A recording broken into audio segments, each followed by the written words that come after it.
El otro día, cuando estuvimos analizando el concepto de curvatura, vimos geométricamente cuál era ese comportamiento que esperábamos con respecto a el vector tangente y la recta tangente, ¿cierto? Es decir, vimos que si yo represento una curva, la curva C que sea, cuando tenía un punto, oye, ¿qué punto cojo? Bueno, pues coge, por ejemplo, este punto alfa de t. Ahí, ¿qué hacíamos? Trabajamos con el vector tangente, cogemos aquí, por ejemplo, ese vector tangente, t su alfa de t.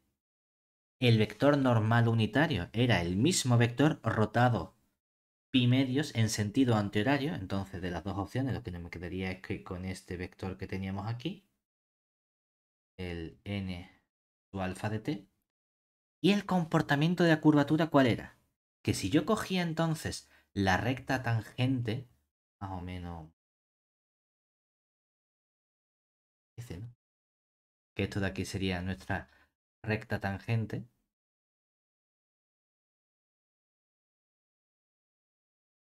en este punto alfa de t, ¿qué me pide o qué me permite analizar la curvatura? Ver si en un pequeño entorno, teniendo como dirección positiva la que me está indicando el vector tangente, es decir, sería esta dirección que tenemos aquí, sería nuestra dirección positiva, ver si la curva está por encima o por debajo de nuestra recta tangente. En este caso, estudiando un pequeño mini entorno, por así decirlo, que sería como nos cogemos esta parte de aquí, cogemos este puntito y analizamos únicamente el comportamiento en este entorno cerquita de este punto, ¿vale? Y me fijo únicamente en lo que ocurre dentro de esta circunferencia. Y dentro de esa circunferencia, ¿qué está pasando? Que la curva azul queda por debajo de lo que sería mi recta tangente naranja. Como la curva queda por debajo, el sentido geométrico que tiene la curvatura es que es sentido o tiene un signo negativo. Es decir, aquí, con esta información, con esta interpretación geométrica, lo que diríamos es que entonces... Opa, aquí, la curvatura K su alfa de t sería negativa porque la curva C queda por debajo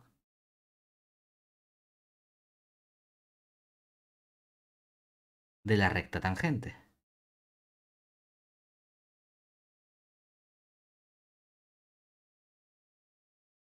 Dice, oye, es que el comportamiento es súper intuitivo, es súper fácil hacer esto con todos los puntos, ¿verdad? ¿O hay algún punto puñetero? Porque claro, tú dices, "Hmm, ¿qué pasa si yo cojo ahora entonces este puntito de aquí? Que si cojo ese puntito de aquí y hago la misma construcción, tú dices, no, yo, claro, yo dibujo mi recta tangente. ¿Y qué pasa cuando cojo esta recta tangente? No, quédate con el vector tangente. Vale, perfecto. Me quedo aquí con este vector tangente. Que apuntaría. Anda, está bien.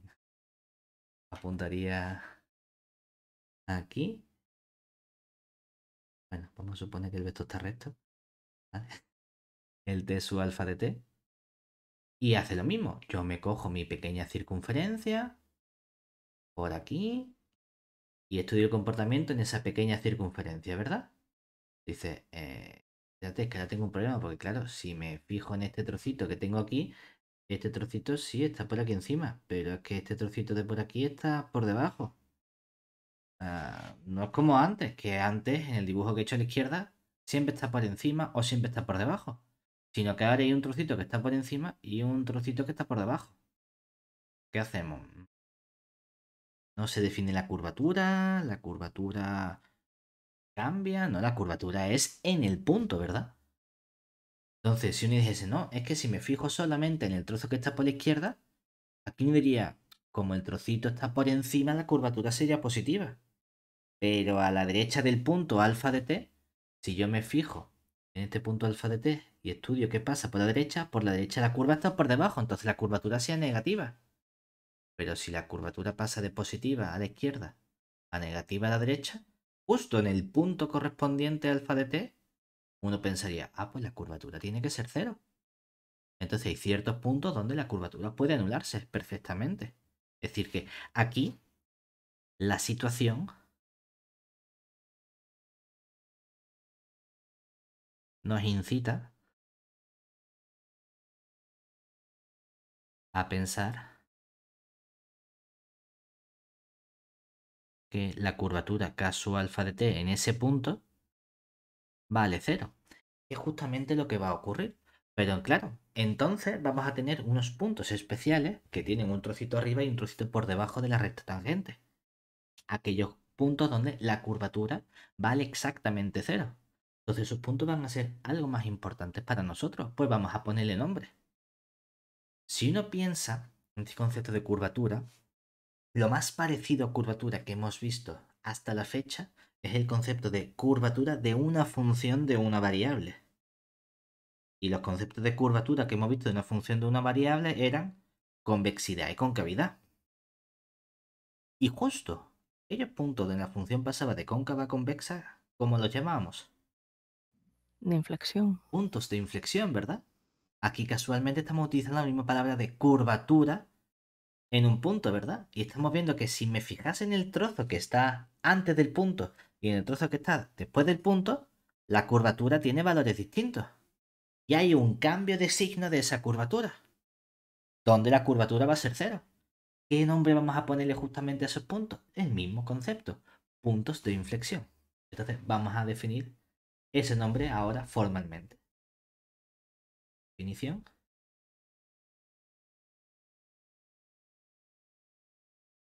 Sea alfa, que va de I en R2, una parametrización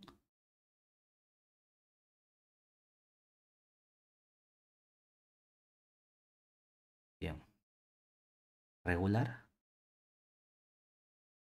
de T contenida en R2, que es nuestra curva plana. Entonces, un punto P, vamos a expresarlo como alfa de T perteneciente a C, es un punto de inflexión de nuestra curva T si la curvatura K su alfa de T es exactamente igual a cero. Fíjate que aquí, aunque lo hemos definido para una parametrización regular, me da igual hablar de parametrización regular o parametrización natural. El concepto de punto de inflexión es simplemente que la curvatura se anula. La única diferencia en el caso de una parametrización natural es un caso concreto de parametrización regular. Es decir, que sigue siendo cierto o sigue teniendo la misma definición de punto de inflexión con una parametrización natural es que la curvatura también vale cero. Entonces me dice, bueno, ¿qué relación hay entre estos conceptos? Es decir, ¿cómo puedo estudiar ese comportamiento también de forma geométrica? Eso es lo que nos gustaría a nosotros hacer. Fíjate lo siguiente. ¿Nota? Si yo tuviese una parametrización natural, ¿qué información conocemos sobre el parámetro natural o parámetro de arco? Porque hemos visto cómo se construía ese parámetro natural o parámetro de arco, ¿verdad? Es decir, si alfa, que va de I en R2, es una parametrización natural,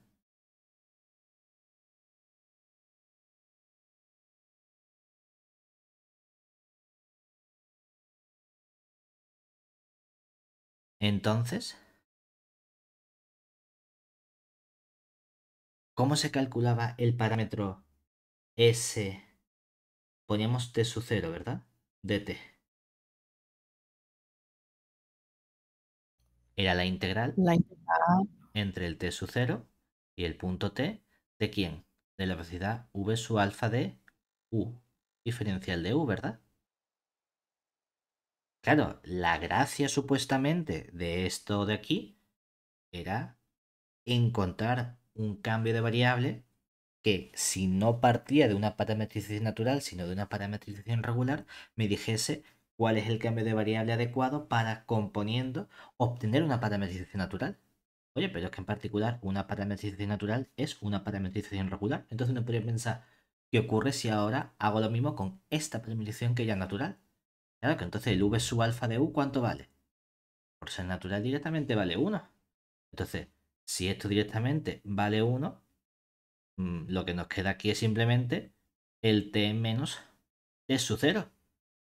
Aquí no hay complicación ninguna. Que eran los casos sencillos que podíamos conseguir. Pero dice, claro, y ahora despeja. Claro, si S es t menos t sub 0, el t es S más t sub 0. No hay nada que hacer. Claro. Pero entonces, como esto es tan sencillo, vamos a ponerle un nombre especial. Podemos estudiar lo que sería la longitud de arco. Y si te fijas, el punto t sub 0 y demás es indiferente prácticamente. Porque la elección que hagamos del punto t y t sub 0 es súper sencilla porque simplemente restamos ambos puntos. Entonces, vamos a poner un nombre y llamamos, vamos a llamar entonces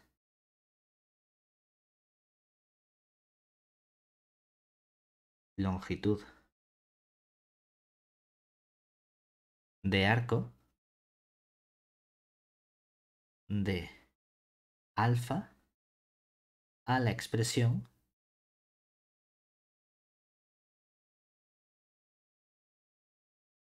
si yo cojo S sub alfa de t, ¿qué ocurre?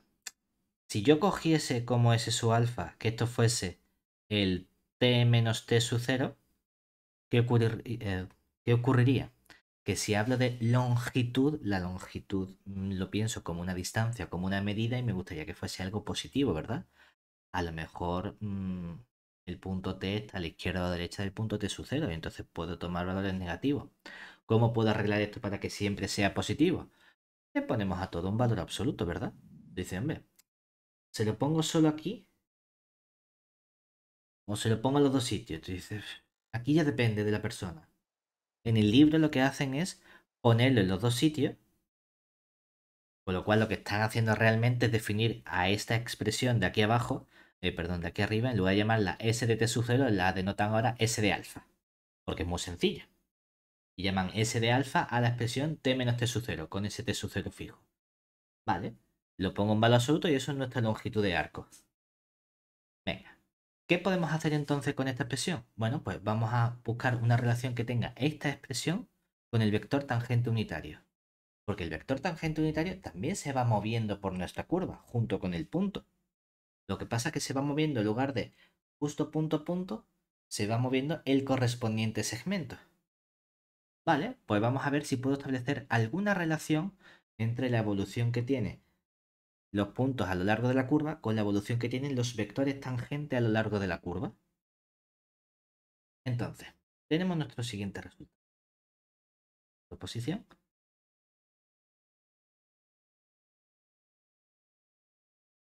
sea alfa que va de i en R2, una parametrización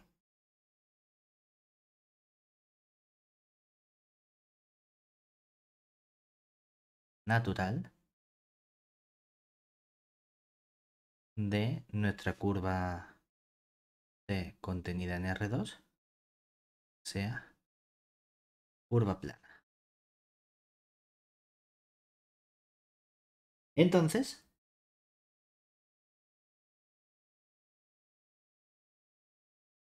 yo puedo estudiar qué ocurre con la curvatura y decir, me gustaría estudiar la curvatura K de alfa en un cierto punto. ¿Qué punto queremos poner? No quiero poner ni la T ni el T sub 0 en realidad. Bueno, ven, Ah, no sé si pone t sub 0. Pone el t sub 0. T sub 0. Vamos a poner. Venga, vamos a poner el t sub 0. Fíjate. Es que tengo momentos de crisis aquí a veces cuando digo a ver qué notación me gusta más. Cogemos el k alfa de t sub 0. Claro, esto me da un múltiplo de nuestro vector normal. Es decir, geométricamente sé lo que representa la curvatura. Me cojo el punto, en ese punto construyo mi vector tangente y geométricamente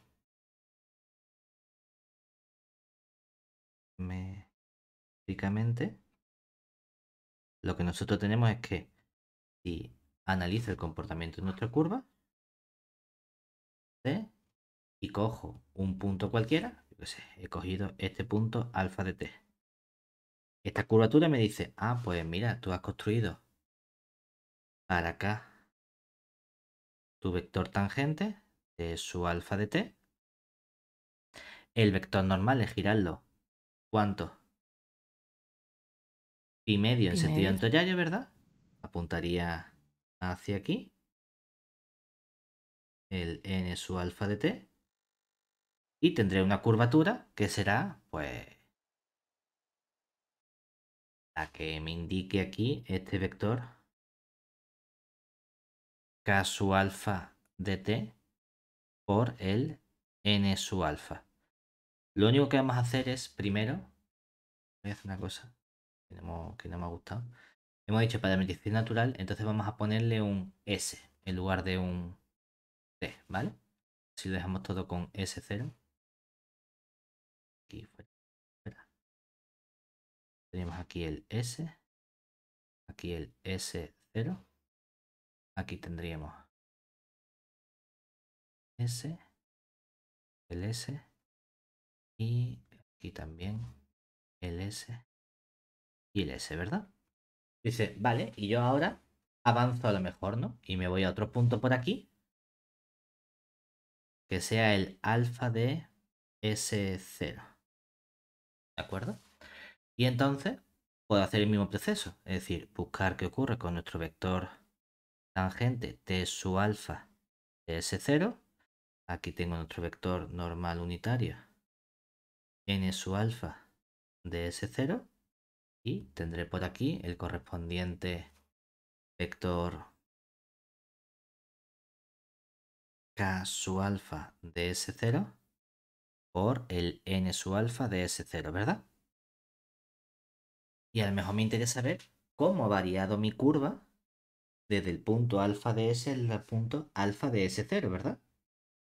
Para analizar qué ocurre con esa curvatura.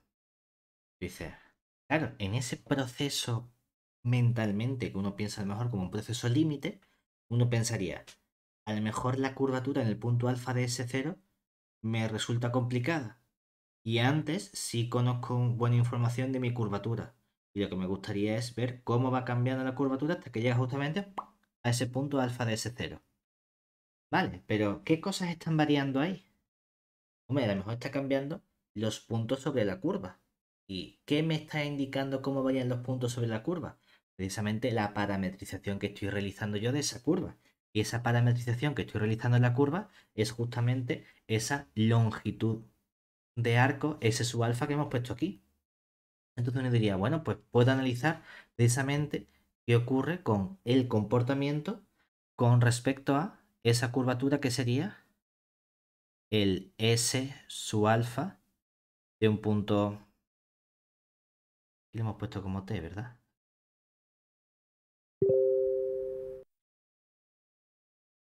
Ay, le pongo S de alfa de S, es que eso ya no es bonito, ¿verdad? A lo mejor le había puesto todo con la T.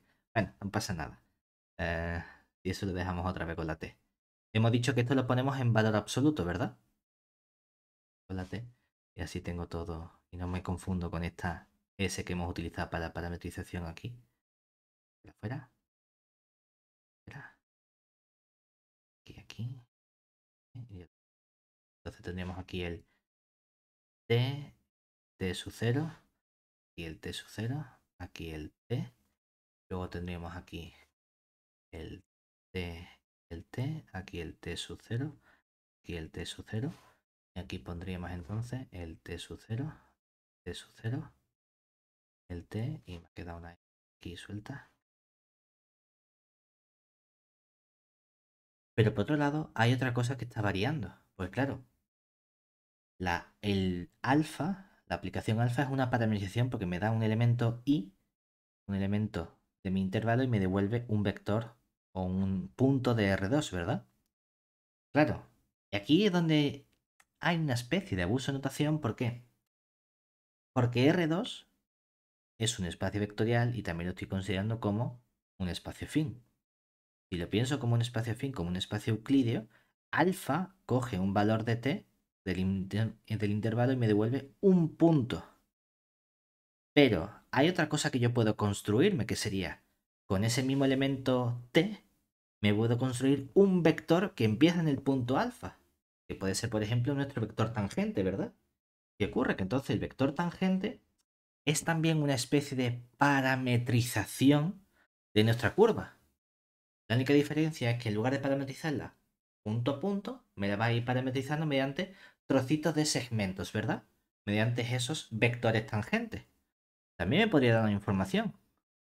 ¿Qué quiero decir con eso? Que yo puedo reconstruir la información de la curva si tengo la parametrización alfa diciendo cojo el punto y voy uniendo todos estos puntitos, ¿verdad? O también podría hacerlo diciendo, no, cojo el vector tangente y cojo el vector tangente y voy juntando todos estos vectores tangentes, ¿verdad? Dice, al final la información es muy similar en ambos casos. Claro, el problema es que por un lado obtengo puntos, por otro lado obtengo vectores. Los puntos sí puedo ver cómo varían. ¿Cómo están variando esos puntos? Mediante la longitud de arco. Midiendo ese trocito, ¿verdad? ¿Cómo puedo ver la variación que hay de un ángulo a otro? ¿Es algo que me permita estudiar la posición relativa que tienen dos vectores? Creo que lo he dicho sin darme cuenta. ¿Cómo puedo ver cómo varía de un vector a otro? Que creo que he dicho ángulo antes, sin darme cuenta. Justamente la posición que me permite ver la variación de los vectores son los ángulos que forman esos vectores. Entonces, vamos a analizar precisamente, por un lado, la longitud de arco de los puntos y por otro lado, una longitud de arco S de alfa de t, pero esta que tenemos aquí va a hacer referencia no a la variación de, de la longitud de arco de los puntos, porque ya no son puntos, sino de los ángulos que forman esos vectores. Es decir, aquí S de t su alfa de t mide o con siendo la variación del ángulo de el vector t su alfa de t al vector t su alfa de t su 0. ¿Vale? ¿Y qué vamos a hacer precisamente? Obtener la curvatura en ese punto como un proceso límite, viendo cómo van cambiando estos cocientes incrementales conforme nos vamos acercando a ese punto t sub 0 de el trocito de arco que has recorrido frente al ángulo que se ha visto modificado. Pues justamente ese cociente entre cuánto cambia el ángulo con respecto a cuánto cambia la longitud que está recorriendo sobre la curva es precisamente la curvatura en el punto correspondiente. Está bastante guay porque también geométricamente me está dando una idea de cuál es el comportamiento que está teniendo nuestra curvatura. No solo como un múltiplo de ese vector normal, sino también como un cociente que me permite estudiar la variación de los vectores tangentes con respecto a la posición que tienen sobre esa curva. ¿Vale? Esto nos va a permitir, por último, introducir un concepto geométrico que está relacionado precisamente con esta curvatura interpretada como múltiplo del vector normal. Porque uno dice, bueno, ya que en cada punto la curvatura me está indicando cuánto estoy multiplicando el vector normal, Si ahora digo, bueno, pues obtengo un vector correspondiente y podría sumárselo a ese punto y ver dónde acabo. Porque como estamos en un espacio euclidio, yo puedo moverme entre puntos de mi espacio euclidio sumándole a cada punto un vector. Y justamente me estoy construyendo un vector, que es el múltiplo de curvatura por vector normal. Y eso me va a dar otro punto diferente. Bueno, pues vamos a ver qué podemos construirnos entonces con esos elementos. Y vamos a construirnos una circunferencia muy concreta, ¿vale? Es decir, definición. Lo que pasa es que no nos va a valer siempre. En el sentido de que necesitamos condiciones un poquito, no digo especiales, pero que tengan sentido. ¿Por qué? Sea alfa que va de nuestro i en R2, una parametrización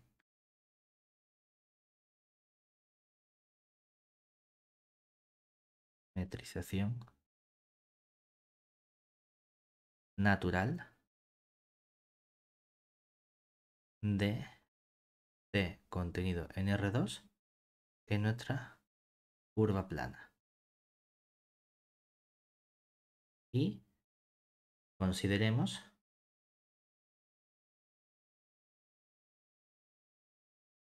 un punto P en nuestra curva, que como es un punto, pues va a ser un punto P alfa de algo, ¿verdad? Alfa de S, ¿de acuerdo? Perteneciente a la curva, pero que no sea punto de inflexión.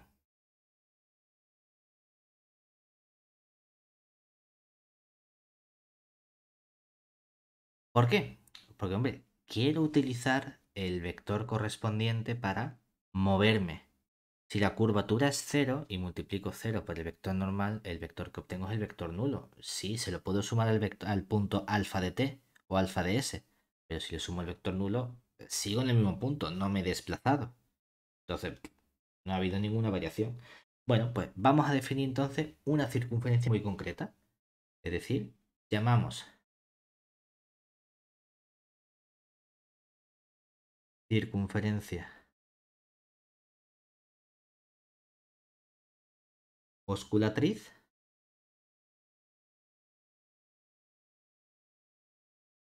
de la parametrización o de la curva C en el punto P a la circunferencia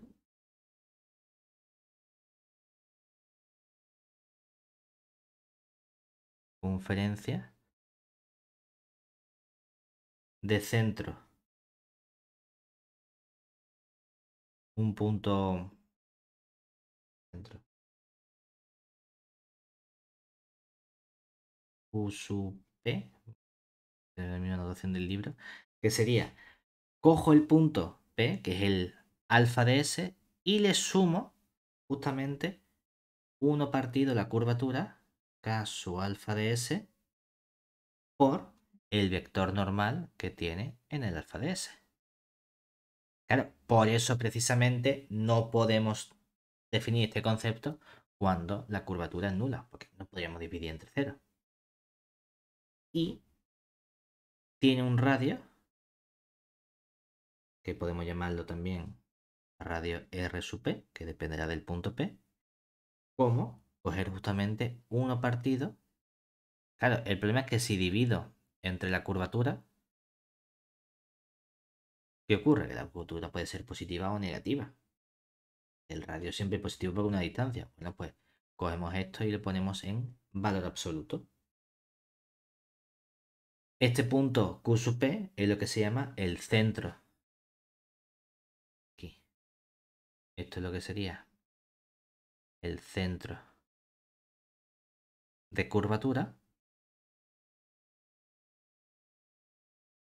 Mientras que lo que tenemos aquí es lo que sería el radio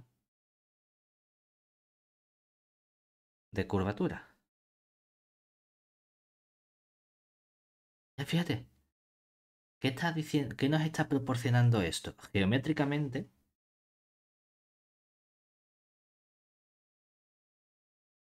Exactamente.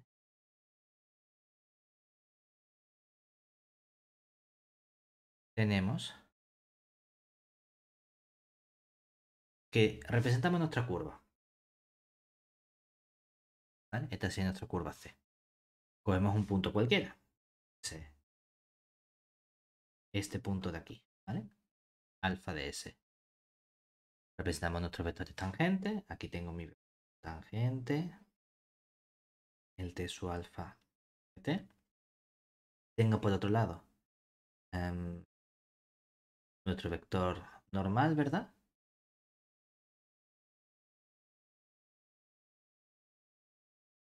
Aquí el n su alfa de S.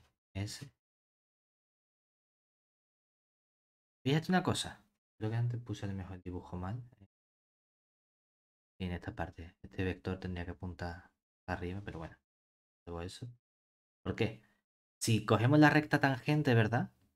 Y dibujamos nuestra recta tangente, la curva C está por encima o por debajo de la recta tangente. Cae por encima, ¿verdad? Como cae por encima, la curvatura es positiva, lo cual significa que va en el mismo sentido que el vector normal. Es decir, aquí cogemos ahora nuestra recta tangente. Como está por encima, resulta que es positivo, entonces también tendré por aquí, yo qué sé, el múltiplo que sea todo esto, sería nuestra curvatura K sub alfa de S por el vector normal N sub alfa de S, ¿verdad? Porque la curvatura ahora es positiva. ¿Qué vamos a hacer entonces? Vamos a alejarnos lo suficiente para tratar de buscar cuál es la circunferencia tangente a la curvatura que más se aproxima a nuestra curva C. ¿Por qué? Porque dice, ¿cuántas circunferencias hay con estas propiedades? 200. ¿Cómo que 800? Hombre, claro, porque si yo cojo simplemente por aquí geométricamente una recta, ponerlo a lo mejor discontinua, la recta perpendicular, ¿verdad? Que es perpendicular, ¿vale? Así más o menos. ¿Qué ocurre? Sobre esa recta perpendicular voy a encontrar un montón de circunferencias que sean tangentes a la recta tangente. ¿Cuáles? Oye, pues mira, por ejemplo, podríamos coger, yo qué sé, voy a hacer la finita, la voy a poner en rojo para que parezca que no son las buenas. Podríamos coger esta circunferencia, ¿vale? Podríamos coger esta circunferencia. Podríamos coger esta circunferencia. Podríamos coger esta circunferencia. Entonces, de todas estas circunferencias que tienen el centro en la recta normal, va a haber una, y únicamente una, que es la que más va a aproximar al trocito de curva C. Esa circunferencia que mejor aproxima al trocito de circunferencia C es precisamente nuestra circunferencia osculatriz. Es decir, de todas estas va a haber una por aquí. ¿Cuál? No lo sé. Por ejemplo, esta, que es la que mejor va a aproximar este trocito correspondiente. Entonces aquí vamos a tener precisamente que la circunferencia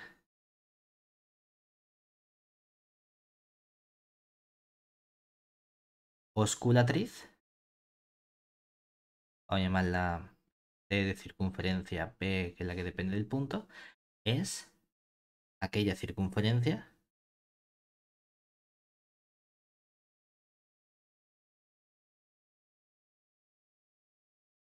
tangente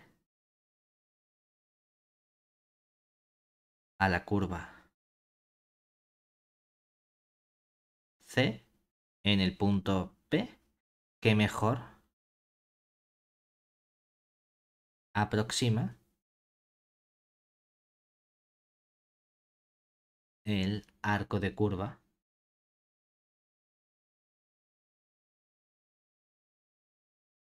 C. Digo que mejor porque, claro, obviamente esa circunferencia, el trocito que está ahí para la derecha, no lo aproxima bien. Pero nos da precisamente esa idea de qué es lo que está ocurriendo.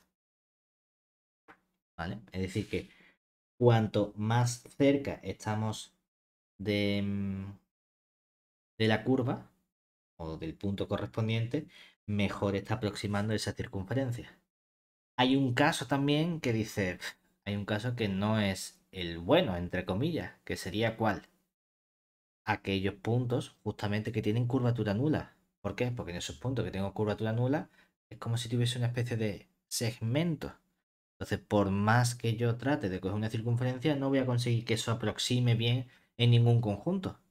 Porque si la curvatura es nula, es que a un lado del punto la curva está por debajo de la recta tangente y al otro lado la curva está por encima. Entonces, da igual que circunferencia coja, nunca va a poder aproximar bien cerca de ese punto, ¿vale?